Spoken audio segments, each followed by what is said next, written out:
Welcome, everybody, to another episode of the Schiff Show. I'm thrilled to be here yet for another month of providing you this program. It's been a lot of fun. This is our 17th episode. Again, my name is Brian Schiff. I've been flight instructing for over 40 years, Gold Seal flight instructor. On the side, I play airline captain to help feed my general aviation hobbies. So welcome to our show. Tonight, I'd like to discuss a couple changes that we have. First of all, it's going to be a 90-minute show instead of an hour, rather than shoot for an hour and hurry, and then overshoot. I'm just going to admit that it takes me about an hour and a half to get through the content and not rush through it and be able to do it at a much more comfortable pace. And each episode of the Schiff Show can also be used to complete a phase of wings and therefore a flight review. I think one of its kind in our industry. Because tonight's show is 90 minutes instead of 60, tonight's episode will be worth 1.5 wings credits. And the other quiz that's in the course resources is also worth 1.5 points or credits. So there's only 2 quizzes instead of 3. This episode and going forward, we'll do it that way. So rather than 3 quizzes for the 3 points ground credits, you'll have 2 quizzes for the 3 ground credits. And then, of course, for the 3 flight credits, you'll have some recommended activities. Just click on the link for CFI completion, and it'll show you the maneuvers. Once you complete all of that and the CFI acknowledges it and signs you off, you'll complete a phase of wings. You'll receive a certificate for each, the wings phase, and also for your endorsement for your flight review, which you can keep with your logbook. Avemco is the one who provides the wings. They also sponsor this program, and I thank them very much for making this possible. During every episode, we'll look at these 5 basic categories, sections, or pillars, I should say. We'll look at accident review. We'll look at procedures, techniques, and technology that can be used to avoid that kind of an accident. So that said, let's jump right in and look at our accident review. The accident we're going to look at tonight happened on July 31, 2008 at about 9:45 in the morning Central Daylight Time. An East Coast Jets Flight 81, is a Hawker Beechcraft 125-800A, was a charter flight. November 818 Mike Victor crashed while attempting to go around after landing on runway 30 at Owatonna-Degner Regional Airport in Owatonna, Minnesota. The 2 pilots and 6 passengers were killed, and the airplane was destroyed by impact forces. The non-scheduled domestic passenger flight, i.e. charter flight, was an IFR flight under 135, and an IFR flight plan had been filed and activated. It was canceled before landing because they saw the airport, and VMC prevailed at the time of the accident. Owatonna-Degner Regional Airport in Owatonna, Minnesota is located right here, and you can see it's not a lot of mountains or terrain around there, but that's a picture of the airport. I believe that at the time that runway, the short runway that you see in this image, was not there. NTSB came out with its final report and basically said that the probable cause included the captain's decision to attempt a go-around late in the landing roll, and I mean late, you'll see it, with insufficient runway remaining. Contributing to the accident was the pilots, both of them, poor crew coordination and lack of cockpit discipline, which you may think, oh, charter flight, I don't fly charter, this doesn't apply to me. But the errors that they made in the crew coordination and the crew discipline, basically cockpit discipline that they exhibited, could happen in any cockpit, even yours. So I really want you to pay attention to that. Fatigue was also mentioned as a contributing factor, while I think it was one of the major factors. No, at the time, there was no FAA requirement for CRM or any SOP training for Part 135 operators. There is that training requirement now. The CVR, which you can see in the course resources, also, you can read the whole thing if you want. I pulled out some highlights, and basically, the pilot you could read was complaining about being 50 miles out and still being at 25,000 feet or 24,000 feet. Just as a rule of thumb, 3 miles per 1,000 feet is a good rule of thumb for how high you should be for how far away you are from the airport. So if the airplane's 25,000 feet times 3, it should be 75 miles from the airport, and they were only 50 miles from the airport at the time. So they were obviously pretty high. They were also dealing with some weather. They were deviating around. ATC didn't know where they were going to go and how to get them to the airport. You'll see that momentarily. And on top of that, they were too high. And all of this created a struggle to get down, to get into the airport, quite a distraction, as you'll see. ATC said, what would you like to do? I can't even get you a good recommendation right now. ATC didn't really even know how to vector them to the airport. So the pilots elected, and I'll show you the route on a radar, to, get themselves around the weather themselves, which they did. But ATC didn't know how to get them in, and they were kind of getting in on their own. The pilot said for about another 40 miles before we can make a left turn and get around some thunderstorms and get to the field. And that's what they did. Intra-cockpit communications, after the ATC said, what do you mean, what are my intentions? Get me around this beeping storm so I can get to the field. So, that's kind of a sign of get-there-itis. It's a bias toward getting there, or a mission accomplish motivation, so to speak. But you can see a lot of the comments, and I've only picked out a few, but a lot of the comments in the cockpit voice recorder indicate the desire to get there, the desire to, defeat this challenge. Another classic sign of continuation bias, that, continuing with the original landing plan despite all kinds of mounting evidence that it should change. Why not turn around and divert? He said, I ain't going to go around and go home. Why not divert? Wait for the weather to go by. What's the longest you've ever seen a thunderstorm hang out in one place? So I think there was a lot of continuation bias. There was a lot of pressure, external pressure, because it was a charter flight. They're flying high-profile casino people who were building a casino nearby. And when you're flying high-profile people, you tend to feel pressured to get in, to complete the mission for them. And you feel like they're going to, be upset with you if you have to divert or do the safe thing. I've done that, and I've found that the high-profile people, and I'm talking about friends and family, are very understanding of you taking the safe route. But we tend to try to be mission hackers. We really want to accomplish the mission. Again, another sign of continuation bias just in the CVR. ATC told them that, hey, I'm showing light precip for you, pretty much your whole route into Owatonna. And then there's just a couple of heavy cells about 5 miles north and northeast of Owatonna. And the pilot says, and this is the internal where you see it says hot 1. That's the hot microphone in the cockpit, just recording the intra-cockpit communications. The pilot says, yeah, the sooner you get us there, the better.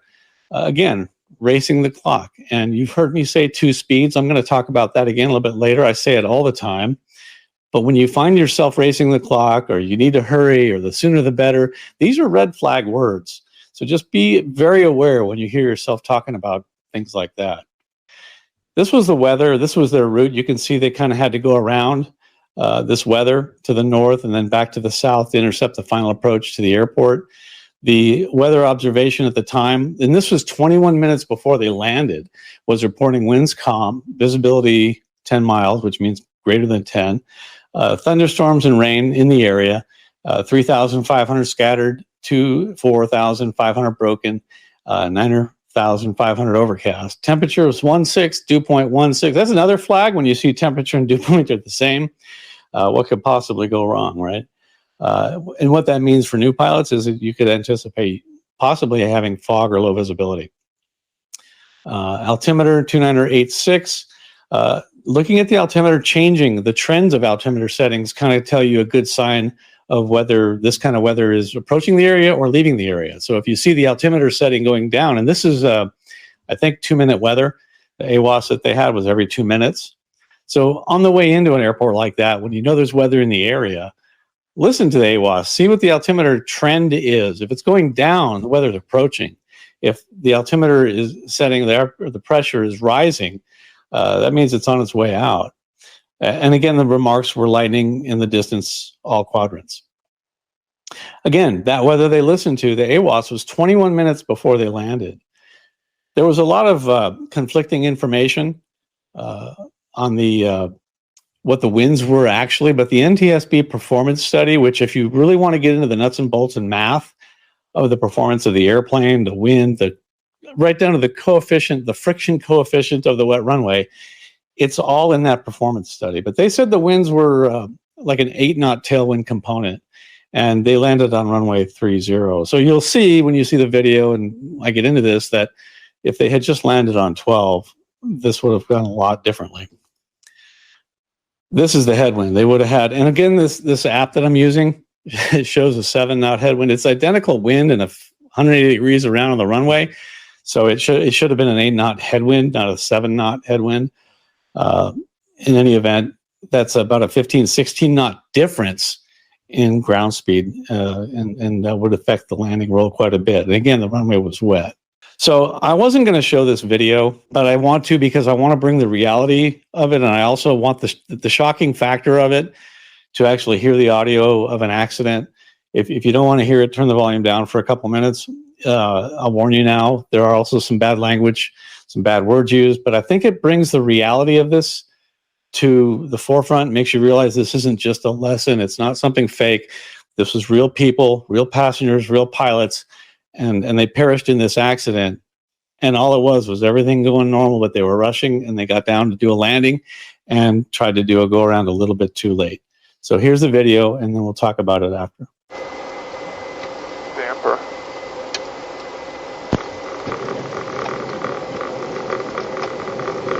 Or dump. Or not dump. No, we're not.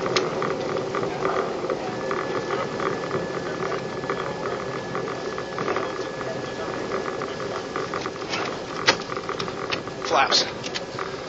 Fuck. There we go. Not flying. Not motherfucking flying. Shit over here. Shit. Once again, I apologize for the offensive nature of the video, the audio, and also the extremity of what happened there. But I really did want it to be impactful. I wanted you to bring the reality to you that this was a real life accident that's happened. And I think that seeing the video brings that home. If you wanted to look at it some more, it is in the course resources. We have the video there. You can look at it again and see where the timing of things are. It's also all over YouTube. The NTSB did a study of where all the events were along the runway, and they really went into great detail. But for our purposes, I really wanted to look at, okay, where did they touch down and what speed were they? They touched down right about here, just about 1,000 feet, 1,100 feet down the runway. The touchdown zone is 1,000 feet. That's what they aim for. So I would call that a normal touchdown. If you knew you had things stacked against you, like a tailwind, a wet runway, toward the limits of your runway length capability, you can mitigate that by trying to touch down earlier on the runway. That's a Part 91 thing. Part 135 pilots should probably not do such a thing and should be going somewhere else. And that's because people who buy tickets or buy charter flights, pay for the charter flight, are owed the highest degree of safety. And a lot of the charter operations and op specs and policies are such that to give them that highest degree of safety, the pilots shouldn't be doing this. So there's an additive given all the runway distances and everything, which we're going to look at also. You can do that as a Part 91 pilot also. You can add an additive, a fudge factor, if you will, to your landing distances.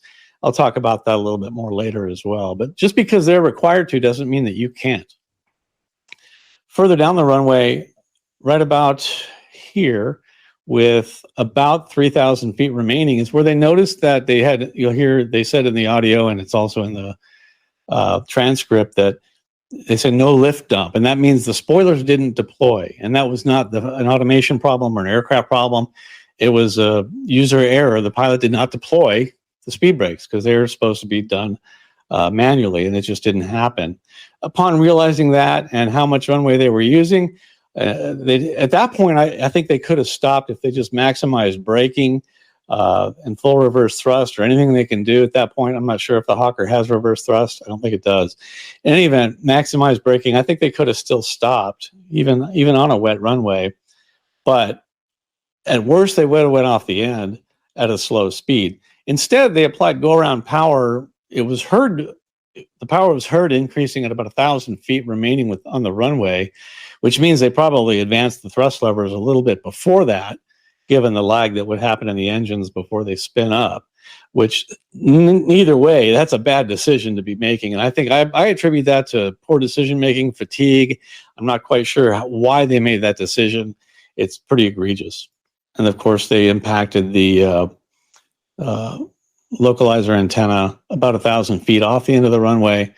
And as you saw in the video, rolled and crashed in the field, killing everybody on board. Some of the factors of the runway were that it was flooded with it says flooded in the NTSB report, but 3 millimeters of water.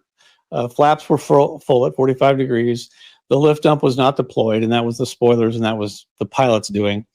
They had a tailwind of approximately 8 knots. The airspeed over the threshold at the VREF was a landing speed of 122, which is appropriate. So with an airspeed of 122, calibrated, true, might be a couple knots faster than that, and then the 8-knot tailwind, we're looking at more than 130 knots when they touch down. And they touched down 1,128 feet from the threshold, which is not unusual, but maybe on a short runway, they could do a little bit better than that. The crash scene photos, nothing really to be gleaned from that, but they went right through the corn, indicating it does, in the Midwest, I guess it is the end of July or mid-July. Very sad, very unfortunate. And one other thing that they noticed is that the seatbelts were not fastened. Every seat was occupied, yet the seatbelts were not fastened, and people were injured. I don't know if they could have survived this with their seatbelts on, but I think one lesson we can take away from this is there's no reason to not wear your seatbelts. And when I flew charter, I did notice that a lot of people just felt like, oh, I don't need to wear my seatbelt because I'm not on the airlines. I can do what I want. It's my flight. That is not the case, and you should be, as pilot in command, very insistent about your passengers putting on seatbelts.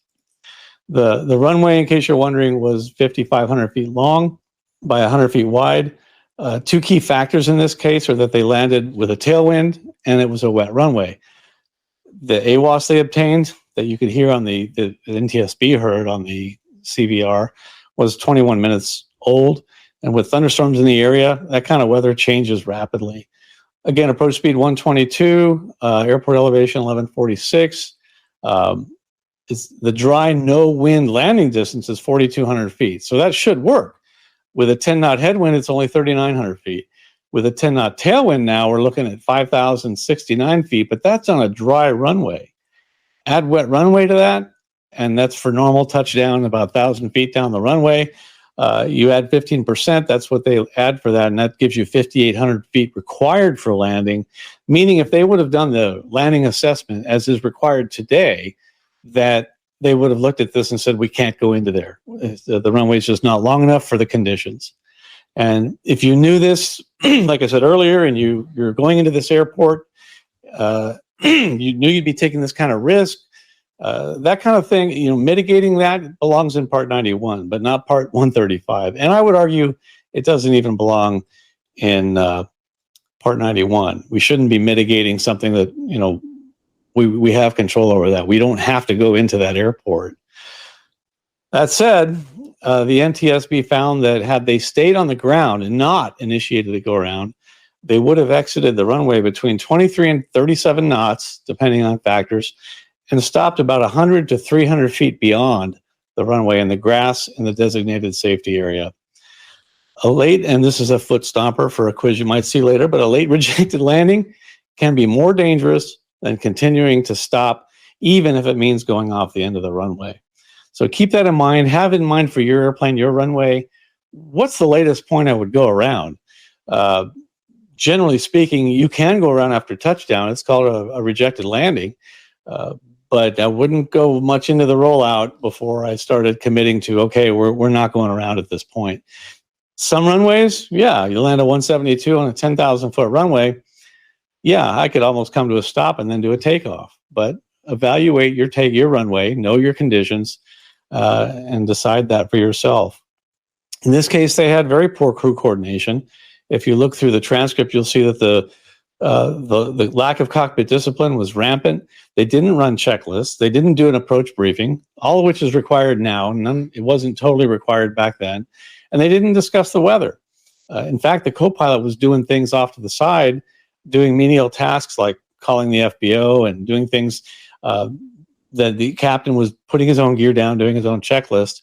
Had they done all these things that were required, focusing on the safety aspects at hand, because all the other stuff was done earlier, checklist, briefing, weather. They might have decided to land on 12, but this accident would not have happened most likely if they landed on runway 12.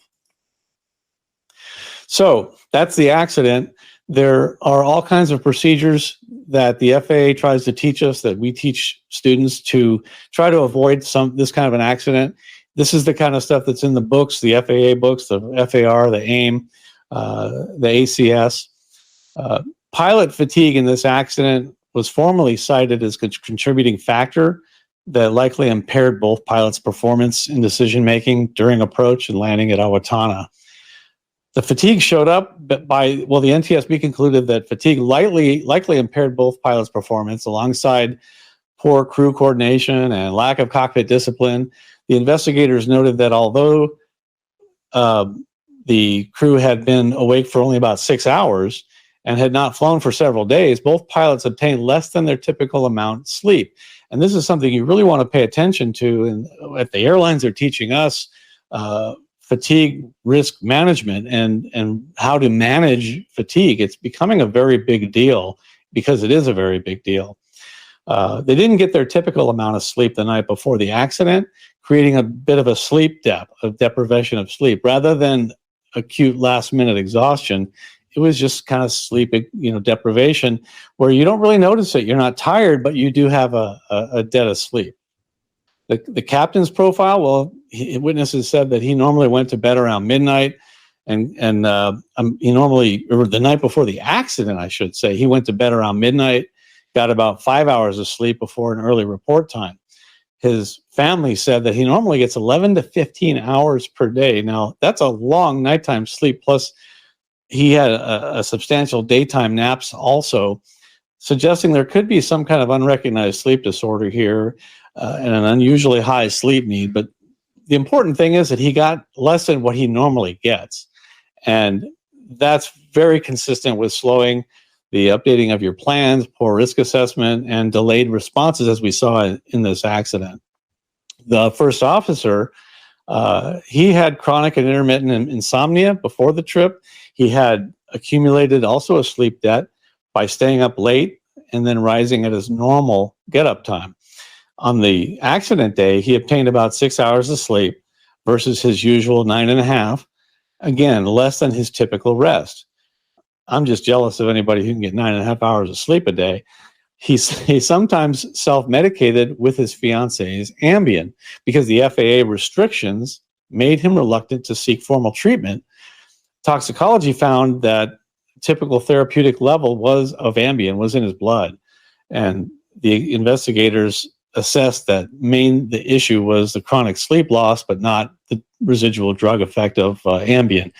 I don't know. I've taken that once or twice. I might argue that point. I've also seen people who are on Ambien, and they can be quite entertaining. Fatigue is a physiological state of reduced mental or physical performance. Your capability is reduced, resulting from a lack of sleep or increased physical activity. It can reduce your alertness as a pilot and your ability to safely operate an aircraft. I've noticed that, like when I ask people in seminars, would you take this flight if you only got 4 hours of sleep last night? And everybody to a T, and you are probably saying as well, no, I wouldn't do that. That is here in a classroom, that is here on a webinar, that's in a hangar where I'm giving a seminar. What happens in reality, you've got a family, spouse, friend, someone is counting on you to make this flight, and you're not likely to cancel a flight because you only got 4 hours sleep. You were up the night before looking at the weather, considering your route of flight, considering this, did I get fuel, everything. And it's not unusual for pilots not to get a lot of sleep the night before a big trip. So fit for duty means being physically, physiologically, and mentally prepared to perform all your assigned duties with the highest degree of safety. And the thing is, you might say, oh, I feel fine. I'm okay. I didn't get a lot of sleep last night, but I'm doing okay. And that's because you're not under stress. Everything is normal. Everything's okay. You might feel okay. Where that's going to present itself is when something goes wrong. When something goes wrong, you're not going to react in a timely manner. And that's if you even notice it at all. I've flown in a more fatigued state than I should. The airlines take it so seriously that there's a no-fault fatigue policy. And even a good charter operator if a pilot says they're fatigued, there's no argument, there's no penalty. And I believe there should be no penalty for a private pilot as well. Your family and friends need to understand that if you say I'm fatigued and I shouldn't be flying, they should respect your decision. And I think you as pilots should take this shift seriously. Did I say that? Take this shift seriously. Other thing about fatigue is it rarely announces itself. It hides behind routine, experience, and confidence. Like you do these things over and over, and all the things when things are normal, you don't notice any kind of fatigue because everything's going just fine. But you might have delayed decisions. You might have weak cockpit discipline. You might, be a little more lackadaisical, overlook a checklist, maybe poor coordination when the error appears, like in the end, see, I say it right, Awatana crash. The NTSB didn't treat fatigue as a side note. It identified fatigue as a contributing factor that likely impaired both pilots' performance alongside poor crew coordination and lack of cockpit discipline. And that matters because this accident did not begin at the go-around. It began way earlier, probably when the pilots decided to fly tired. But even after that, while the flight was happening, they showed, dull judgment. They slowed the crew's ability to recognize that the landing was unraveling. They just didn't see it in time. By the time the captain attempted to late go around on that wet runway, there wasn't enough runway to recover. It just happened too slowly. And that's what happens when you're fatigued. So the lesson is simple. Fatigue is not just about feeling tired.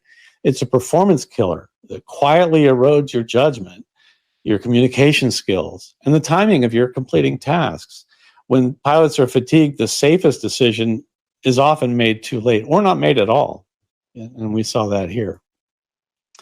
Fatigue affects a lot of other things in addition to just being tired, and you can see the list here. But the best thing is to use a pre-planned written fatigue checklist or scale and be able to evaluate and be willing to cancel or bring a second pilot if you know that there's your fatigue score is above a predetermined risk threshold. In the course resources, I have a little checklist that you can look at to kind of help you decide, am I fatigued or not? But generally, I think if you haven't gotten the sleep you need or the quality of sleep or the quantity of sleep, you really need to take a serious self-assessment on that. It's, associated with being quick to accept risky options. You see people do that when they're tired, and slow to revise the plans when they should be changed, which matches again what happened in this accident. So failing to fully deploy the lift dump on touchdown, that was an error of omission on the pilot's part. And then taking several seconds, it was a long time rolling down the runway to initiate that futile go around with only 1,000 feet. That's not enough runway for a jet to initiate a go around at that point. I think he was at 3,000 feet remaining. He was down to 90 knots. Now in a jet, that's pretty slow. I mean, you can slow from 90 to 0 in my experience, even on a wet runway in 3,000 feet. The NTSB calculated again that they would have ran off the end at about 20 something knots. Still far preferable. It's embarrassing, but I can tell you that I would rather be embarrassed by what happened than what happened here. So what's the takeaway? What I want you to take away from this is that make honest assessments of your level of fatigue. Treat it as a very serious condition. Respect your decision not to fly fatigued. You should make that decision. You should respect it. Please let this sink in. They say it's worse than flying under the influence of alcohol. Now, I'm not saying go fly, drunk. Don't drink and fly. I'm just saying that fatigue can be worse than being under the influence of alcohol. So you, like charter operators, should build conservative duty and rest schedules. And pilots should be empowered to call in fatigued without any stigma or punishment from their company, friends, or family. So take it seriously. If you're tired, do not fly. The other thing that I wanted to talk about was SOPs, standard operating procedures. There was no requirement at that time for charter operators to have it, but there is now. I've taught several courses on standard operating procedures. I did a webinar with a couple of them, actually, with Jason Miller. We've done it at Oshkosh. We'll probably do it again this year, talking about airline techniques for GA pilots. Because airline passengers are entitled to so much safety, there are a lot of very safe procedures in place that the airline pilots, charter pilots have to do. You, as a Part 91 light aircraft GA pilot, are still allowed to use those safe procedures and policies. I encourage you to do so, but it's not regulated. You don't have to, because you're not flying around paying passengers, but you are flying around your most precious cargo, you and your family. So try to establish some SOPs. And a lot of that, the basic form of SOPs is, and you'll see them on an upcoming slide, is in personal minimums, but you got to stick to them. The primary safety benefit of strict SOP adherence is that when something goes wrong or something abnormal, like a go-around, which is, a go-around is abnormal, it can be stressful, that having standard policies creates predictable, rehearsed actions. And the call-outs might help, and it might help reduce confusion and errors when you're under stress. So having these a way of operating that's standard will reduce your stress level when you're actually having to do it under a situation like that. As far as the performance goes, know your aircraft performance. Know the lengths of all runways of intended use. That's a regulation. Know how much landing distance is available, and know how much landing distance is required. Be very careful about added factors like wind, tailwind, and a wet runway or slope, and factor those in. They're all in the notes when you look at your aircraft's performance information. On this one, which is a Cessna I think it's a 182 at 2,950 pounds. I just chose that weight. That if you look at the highest altitude on the chart, 8,000 feet, and the warmest temperature, 40 degrees centigrade, the most runway you'll need is 1,800 feet. So whenever you have less than that, look it up. So what we do at the airlines is we can say that the runway is dry, we don't have a tailwind, and we have at least 6,000 feet or 8,000 feet. So we can say a standard assessment applies. I'd like to recommend you as GA pilots do the same thing. So in this case, any runway longer than 2,000 feet or 2,500 feet that's dry with no tailwind, I don't have to dig into the numbers. But anything less than that, I cannot use this standard assessment, and I need to go dig into the numbers and see, can I do it? Most of the time, if I have to dig into the numbers with a light aircraft, 1,805 feet, but my runway is 1,806 feet, so I can do it. No, I like to have a fudge factor. I recommend you do the same thing. That's what charter operators and airlines also do. They add a 30 to 50% fudge factor for, I think it's 60% for takeoff, but for landing, it's 15% for sure, to pilot technique, an airplane that's not brand new, whatever things that won't make you fly just like the book numbers. So be sure to read the notes as well. You can see that you need to make adjustments for non-normal field conditions. And a lot of pilots will look at the landing distance, but yet ignore to apply these errors. In fact, if you're a student pilot, you're going to take a written test. This is a foot stomper for you. Be sure you read the notes and apply the distances for the abnormalities on the runway you're landing when you go to calculate how much runway distance is required. Judgment and ADM. Now, this has been a soft spot, a very warm spot in my heart, trying to teach this, because can you teach judgment? For GA pilots, good judgment starts before the engine has ever started. The strongest pilots build simple habits that protect them from bad decisions. I'll say that again. They build simple habits that protect them from bad decisions. If you follow your habits, you're less likely to make bad decisions. You set personal minimums.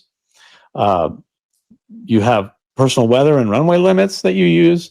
Slow down when the plan begins to change. When things unravel, things change, that's when you really need to slow down and make an assessment and honestly recognize your own attitudes. Like, if you say things like, oh, it'll be fine, or I have to make this work, because those thoughts can quietly push a pilot past that safe margin. And the goal is to make deliberate choices early while options are still open. The earlier you make a choice or a decision, the smaller the correction has to be. Imagine you're pointed out on a 4-hour flight, and if you're 4 degrees off heading at that point, you can only need to make make a correction of 4 degrees early in the flight. it's a lot less than if you wait 3 hours. Now you're going to be a lot further off course, even though you're only 4 degrees. My analogy, I'm not explaining very well, but the longer you wait to make a correction, the bigger that correction needs to be.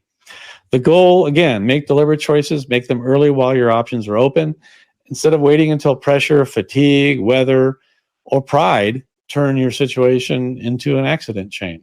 So again, can you teach good judgment? If you're CFIs, you teach by example. Your students will follow what you do. And if you try to find any excuse to go flying, they're going to do the same thing. If you find a reason not to go flying and set an example that this is just not worth it, they will follow your lead on that. Resource management is another thing that's become a very big topic recently. CRM, it was, crew resource management and cockpit resource management. Now it's the whole world resource management. Without getting into acronyms and what all this stands for, I think it's important to just use everything you got. You have all kinds of resources, whether it be what's on your iPad, whether it be or your tablet. You have your avionics. Not knowing how to use it is letting some of your resources go. In this case, while the first officer was performing unnecessary duties, the captain was putting his gear down and doing his own landing checklist. The FO was calling in the FBO for passengers, rental cars, and all that. So basically, the captain was flying single pilot. He didn't even accomplish the checklists. That company's policy, witnesses said, was to let the new first officers just sit there and do nothing while they learn and observe for a while. And the failure of the pilot monitoring, in this case, the second pilot, and I'm also talking to, if you're 2 private pilots flying in an airplane and you're the guy in the left seat's in the PIC, the guy in the right seat's also a pilot, he is a pilot monitoring, or she. And the failure to assertively challenge an unsafe landing condition is a failure that could hurt you. Crew resource management should be formalized by policies, by SOPs under Part 135, but it can still be deliberately practiced, as I said earlier, and briefed in Part 91. The captain didn't use the FO as a pilot monitoring during the flight. Instead, he had all his busy work, and that was their company culture, like I mentioned. New first officers are just supposed to sit there. Don't be too cool to utilize help when you fly with another pilot. Let them help. Let them be a part of the process. Also remember, use ATC. There are all kinds of phrases that we have in the pilot controller glossary that we can use to get help from air traffic control. Don't be too proud to use it, especially that big last one, emergency. If you're in a situation where you need their help, ask for it. I don't know any controller who wouldn't want to help you when you needed it. The other thing is that, all the tools that you have, use them all. When you have another pilot, like I mentioned, 2 pilots flying together, even though they're not 2 pilots required, if you have another pilot in the cockpit, treat that person as one of your most valuable resources, not just extra company. Brief them on the flight plan, your plan, what you're going to do. Invite them to speak up when something doesn't look or feel right. At the airline, we call that, we teach our first officers now, don't hint and hope that the captain is going to do something right. Speak up. There's a certain level of respect. Know when to use what level of assertiveness, the appropriate level of assertiveness as a pilot monitoring if you're flying with someone else in their airplane. Ask your pilot who's flying with you, your pilot friend, deliberately ask them for cross-checks on items like fuel. Hey, do you think this is the right amount of fuel for this? Do you feel good with this? The weather. What do you think about this weather? Get their opinion. Bring them in. This is the kind of resource management that you can do as a crew and have them actually monitoring the situation. If you see something that you don't like, say something. You're not going to hurt my feelings. Sometimes all it takes is for you to say that to another pilot for them to actually become a very valuable tool in your airplane. So again, use all your tools. You have checklists, you have avionics, outside expertise like flight service or a fellow pilot or a flight instructor. You can call them and ask advice. I have former students and current students will call me, hey, what do you think of this flight? What do you think of this route? And they'll ask me for my advice and use me as a resource before they ever get going. To help build, a shared picture of the flight by using the other pilot. So no one is quietly carrying a concern alone. And like I said, at the airline, we call that hinting and hoping. And no pilot should do that, even though they're just going along for the ride. I mentioned personal minimums. I have two different examples of that in the course resources. They're made by the FAA and provided by the FAA. This is a good way for a GA pilot, light aircraft pilot, to kind of set their own personal minimums, to set their own SOPs or policies, to start here. Weather minimums that they won't fly, you won't fly with. Write them down. When to go around. And I'll talk about a stabilized approach shortly. But how late in the landing is it okay to go around? When you create these personal minimums that you will not break, sign it. They should be written. They should be signed. Give some seriousness to it, and then file it with a flight instructor. Say, these are my personal minimums. That's going to hold you accountable for it. Establish conservative minimums in advance. Again, change them as you get more experience, or as you find that you are getting more experience, or the situation, maybe it's a little bit too conservative I wouldn't do crosswinds before, but now I've done a bunch of them at 10 knots. I'm going to up it to 12 knots. Don't change them in flight. That's a hard and fast rule, that you don't change your personal minimums on a flight. You can change them in between flights. That's just a rule that Jason Miller and I have come up with, which, by the way, I know he's not watching tonight because he's got another program right alongside us, paralleling us. And we agreed we wouldn't do that anymore. So he's going to try and not do it on the second Thursday of every month. I mentioned stabilized approach, and the stabilized approach creates basically an earlier decision point. There are certain decisions that have to be made in very short time. When that's the case, it's good to come up with a procedure to make that decision. Okay, this is the decision point, and I make that decision ahead of time. In the case of a go-around, I would say that if the approach is unstable, it's better to decide early than to try to fix it late, especially after you've only got 1,000 feet of runway remaining. You should initiate a go-around as soon as the approach becomes unstable, below the stabilized approach gate. You need to determine what that is for your airplane. This is just a suggestion, an example that I've got here, that by 500 feet, you should be in the landing configuration. If you're not, go around, come back around, do it again. And that means gear and flaps where they're supposed to be. By 300 feet, you should be not only in the landing configuration, but on speed, on path, on course, meaning no big turns to the runway, and able to consider that you're going to land in the touchdown zone. If any of that doesn't look right at 300 feet, you go around. If it does look right, make yourself a call out, 300 stable. We have that call out at the airlines. We do it at 1,000 feet and 500 feet. The pilot monitoring calls out stable at both of those points.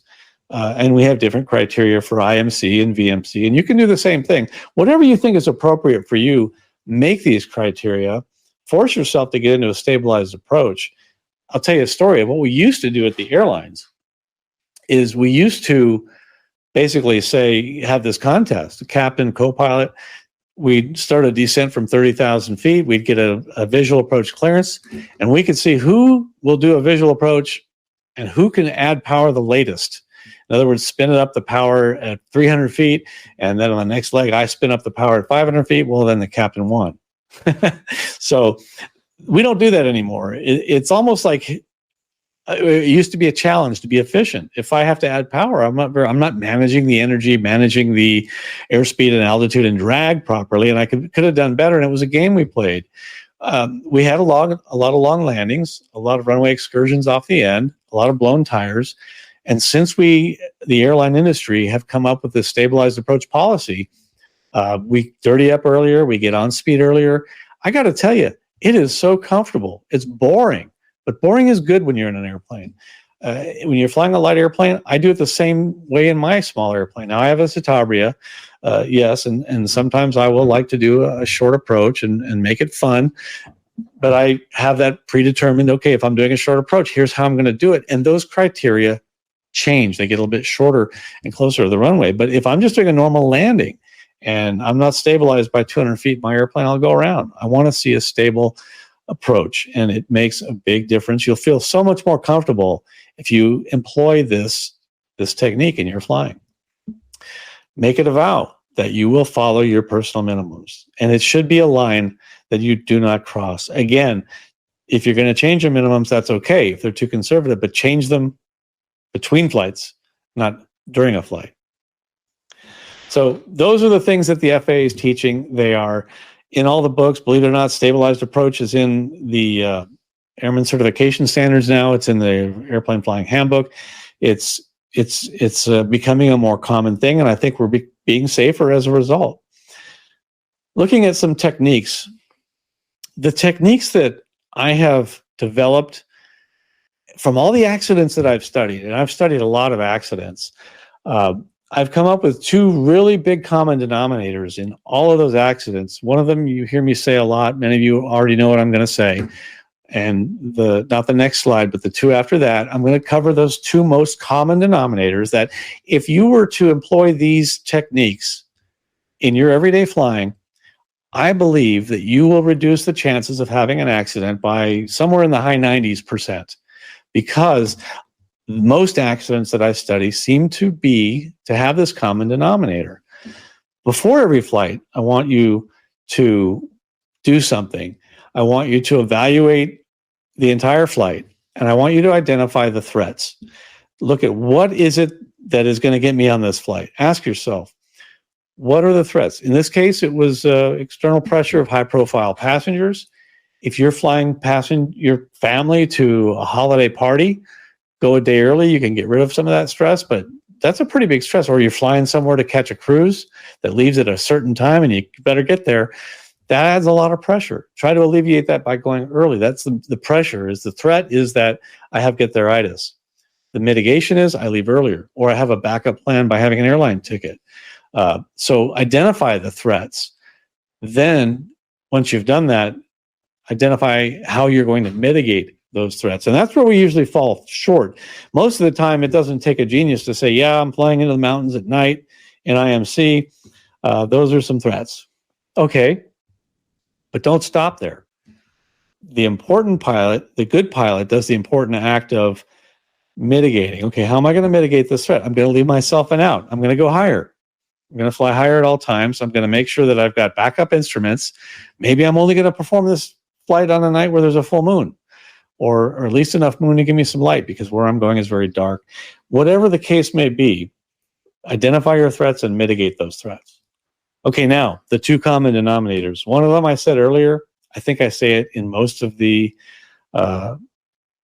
webinars and seminars that I give, a lot of the talks that I give, but it's very important because I still see it. We even saw it in this accident, and that is there are two speeds at which we can choose to operate. One is slow, deliberate, safe, and giving yourself plenty of time to make decisions, to get things done. And the other one is being in a hurry or screw up. Again, I still brief my first officers that today. I brief them, hey, we all operate at one of two speeds, slow or screw up. Those are the two speeds that choose number one. And I love this quote I saw. It was at a friend's house. You know, the hurrier I go, the behinder I get. It wouldn't be so funny if it wasn't true. But the faster you go, the more you screw up, more mistakes you make.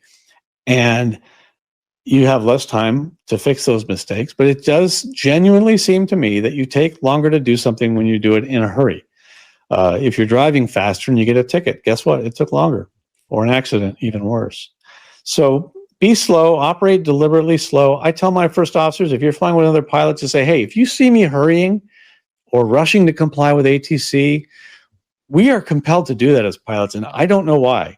I think Tammy Barlett could probably explain it. I've had her on the show before. She knows a little bit more about how the noggin works. But we are always compelled to comply with the mission, to get the mission done. When the tower says clear for takeoff without delay, aircraft on 300 or 3 mile final, whatever, we want to do it. I got this. I can add more power now. I can do a rolling takeoff and get some speed while I'm entering the runway. And lo and behold, I didn't do my run up, or the flaps aren't down, or something gets overlooked because you were in a hurry. The biggest compulsion is to try to beat someone else or to comply with ATC. If you're flying with another pilot, tell them, hey, rein me in if you see me starting to hurry. If I see you starting to hurry, I'll rein you in. There's no reason to hurry unless there's a fire inside your airplane the only time I can think of to act very quickly, and that doesn't happen very often. But watch yourself. Just pay attention and see, am I going faster than I need to be going? Am I doing a run-up while I'm taxiing? Why am I doing that? We like flying because we can go direct. We don't have to fly all these different turns. Sometimes direct is not the best route. And that's also, I mean that literally, and I also mean it figuratively. So just pay attention to how you operate. If you operate quickly, try to eliminate that and take that common denominator of most of the accidents that I see out of your repertoire. The second thing that I see as a common denominator I think in most every accident is that the pilots did this one thing. It could be a number of things that are all encased in that, but they got out of the envelope. There's an operating envelope in which we fly. And many of you if you've seen me talk a lot, you've heard me talk about this before, but it was worth beating into your heads because it's important. At the airlines, we have SOPs. We have one book that includes all of these things, the AIM, the FARs, the company policy. USGA pilots have rental agreements or your insurance policy, the advisory circulars that the FAA puts out. There are a lot of things that tell us how we should operate, the environment in which we should operate as pilots. Well, you can also rein that in a little bit. Like the regulations say that 3 miles and 1,000 feet is VFR conditions at a towered airport. It doesn't mean you have to use that. You can use 1,200 feet or 1,500 feet and 5 miles. It gives you that yellow area in the middle area, that safety margin. And those personal limitations are in the middle, in the green area, where you're setting your limitations that are just a little bit more conservative of what the rules, regs, insurance, all the policies say. But the accidents that I've seen, somewhere the pilots got outside of the envelope. That envelope is created by these documents and these procedures, and they did something outside of that. In this case, the pilots landed on a runway longer than they should have. They had a tailwind mixed with a wet runway. The tailwind was within the limits of the aircraft, but you're supposed to look at, okay, what's the landing distance with that tailwind? All these things need to be considered, and it's not that difficult if you do it as a matter of habit to know these things. And I'm going to have more, webinars that actually talk in specifically what are the things that define this envelope, the important things, and we'll go through that. But you know what they are, and it's easier to stay inside that envelope if you're familiar with them. So I definitely recommend being familiar with all of these documents and knowing, like you may have a rental agreement that says you can't land on a dirt runway or a grass runway. And if you go outside the envelope and land on that grass runway and something happens, something will happen. But generally speaking, as a common denominator of a lot of the accidents that I've seen, the pilots intentionally are non-compliant, get outside that envelope. So that's the two things. I think if you can do these two things, operate at one of two speeds, slow, not screw up, and stay inside the envelope. And to do that, you need to know the envelope, so be knowledgeable. Then I think you've severely reduced your odds of getting into an accident. And I do feel like I'm preaching to the choir because you're here. You're trying to learn. You're listening to me pontificate about, how to avoid getting into this kind of an accident. And that's great. I would encourage you to get more friends to do that, to watch programs like this, if it's my show or another program, to read these documents that are listed on the screen, know where the envelope is so that you can stay in it, and then make the habit of doing so. The technology that we can use is bountiful. I mean, could you imagine if Charles Lindbergh had seen an iPad or a Garmin G1000 or a UAvionics glass cockpit or an Avidyne, IFD 550 and looked at what these things can do? Could you just imagine? But we have these things now. The best tech for GA light aircraft pilots is whatever helps you see trouble earlier, what helps you manage runway and weather margins better, reduce your cockpit workload before the bad thing happens. That's what you really want to use. You need to find these things, know how to use them. The light airplane safety technology is not about turning a small airplane into an airliner or having the fanciest, best stuff. It's about buying time back, your awareness, your decision-making space, and increasing it by your situational awareness that you have on the moving maps, that having this technology that helps save you time. The right mix of traffic, weather, runway, and stability tools helps a general aviation pilot recognize a bad approach sooner than maybe you would have just by looking out the window, and choose the safe option while it's still easy. We have basically we have traffic and weather information, ADS-B in and weather. These can be a tool. They can also be a hindrance if not used properly. But basically giving the cockpit traffic awareness plus data link weather, such as NEXRAD radar, but for long range planning, understand that there's a delay. Don't rely on it. Like these pilots, we showed that route that they took in between and around those thunderstorms. They were using live onboard weather radar that has no delay. They're seeing instantly where that was. So I don't criticize them for picking their way through that to get to the airport. They did a fairly good job of that.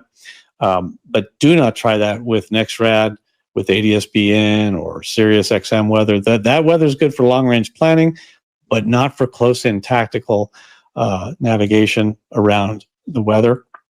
But it does help build a picture of where the weather is before you're getting to your airport, before rushing into a crowded or deteriorating situation. Again, just use a lot of caution about the NEXRAD latency.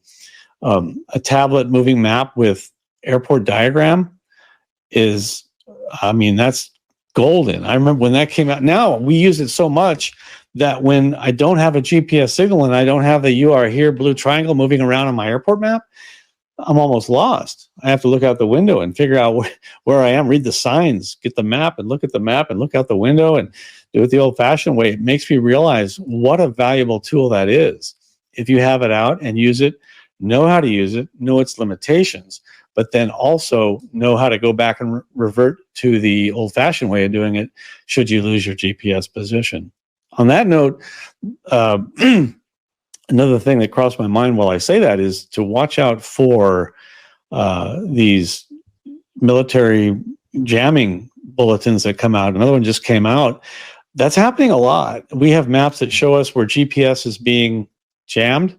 We have NOTAMs that tell us that, and we lose our GPS quite a bit, quite often, going by White Sands and Nellis, mostly in the west.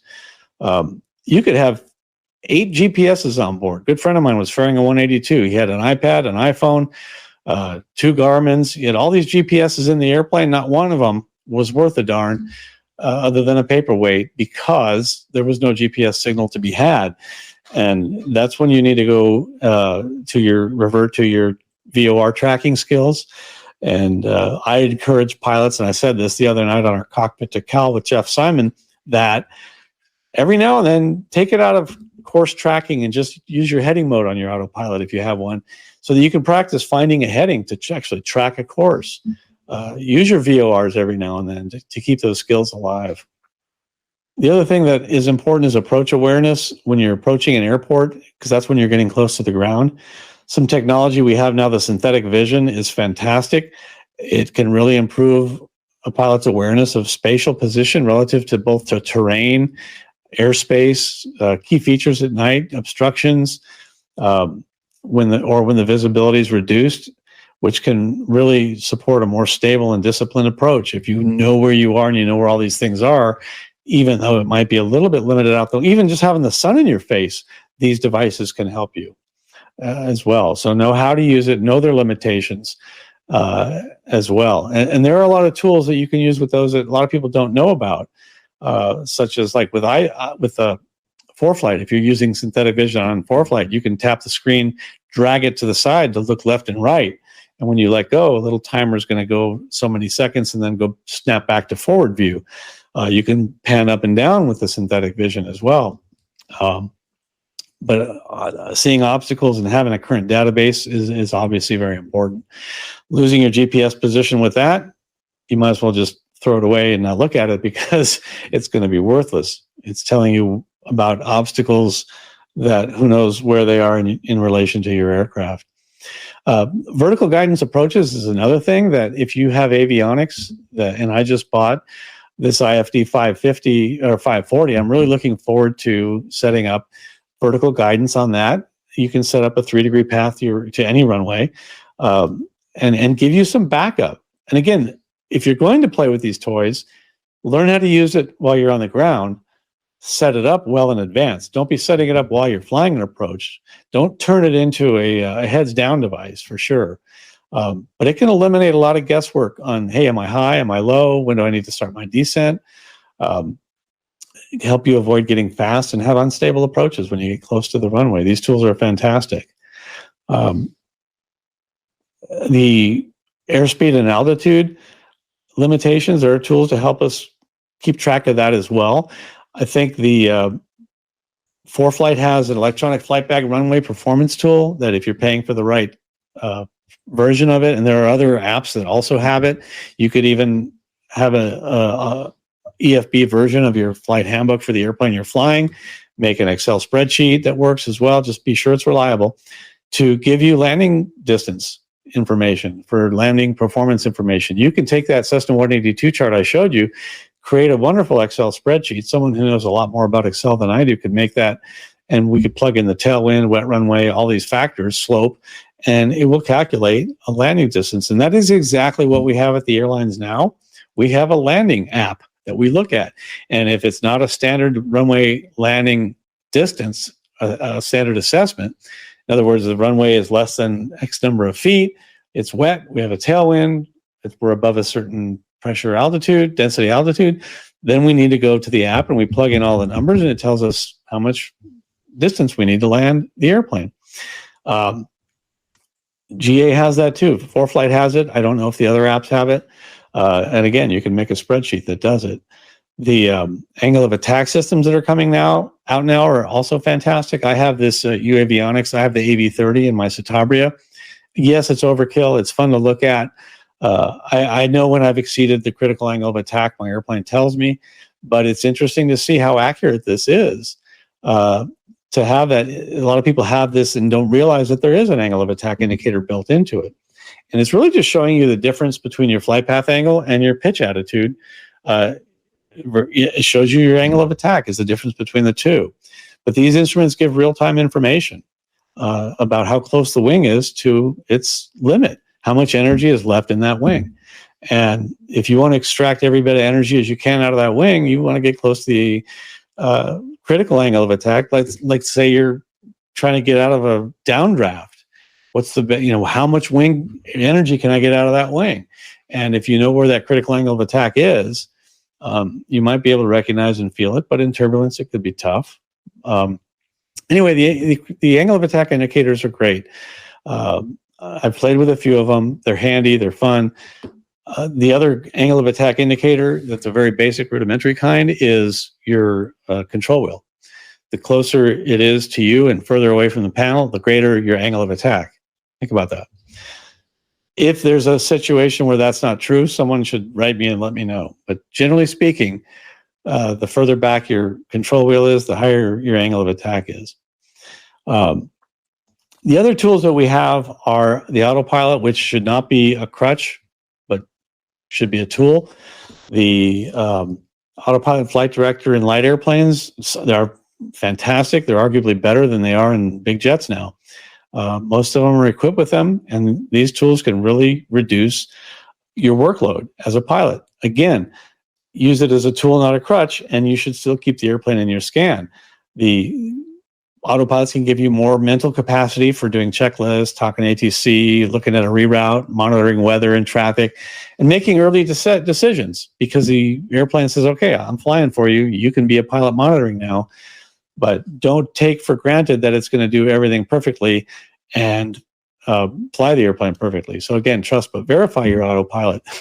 Don't ever just turn it on and pull out a newspaper and start reading. That's what I'm getting at.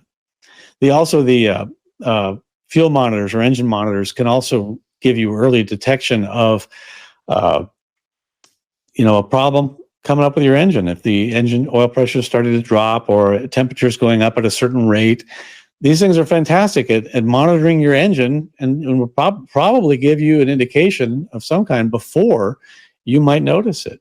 If you don't have that in your airplane, like I don't have it, then I implore you to use the old-fashioned technique of monitoring your gauges. And you should do this and make a habit of it. Every 20 minutes, just scan every gauge in the airplane and make sure it's okay. I've done that and made such a habit of that I can actually tell when 20 minutes is up because I feel a compulsion to start looking at everything. So on a long flight, every 20 minutes, like on the hour, 20, 40 on the hour, my muscle memory, my internal clock just kind of wakes up and says it's time to look at everything, scan everything, oil pressure, oil temperature, how's the engine doing? How, just look at as many things as you can, give the whole cockpit a scan. That's the old-fashioned way. Next month, we're going to be here on the second Thursday in June, here at the schiffshow.tv. Again, the second Thursday in June at 7 p.m. Central Time. We're going to have Chris Bauer, CEO of Hughes Aerospace, and he does a lot of chart clinics, which are fascinating, looking at how the charts and procedures are made. He's going to give us a lot of insight to that. It should be a fantastic program. So join us next month on the second Thursday of the month at 7 p.m. Central Time. Again, for joining us tonight, thank you very much for joining us. Remember, 2 speeds, slow or screw up, and stay inside the envelope. Good night, everyone. Hi there, I'm Lucas Price, aviation underwriter at Avemco Insurance Company. At Avemco, we value safety. We're proud to insure pilots who are dedicated to continuous training and improving their skills. That's why we're honored to sponsor the Schiff Show, as well as the FAA Wings program. That's right, the pins that you receive for completing an FAA Wings course are sponsored and provided by Avemco. Because to us, safety isn't just a program. It's a commitment to the aviation community. We're proud to support the Schiff Show, and we're proud to support you. And when you call us or when you visit our website for an insurance quote, don't forget to tell us that the Schiff Show sent you.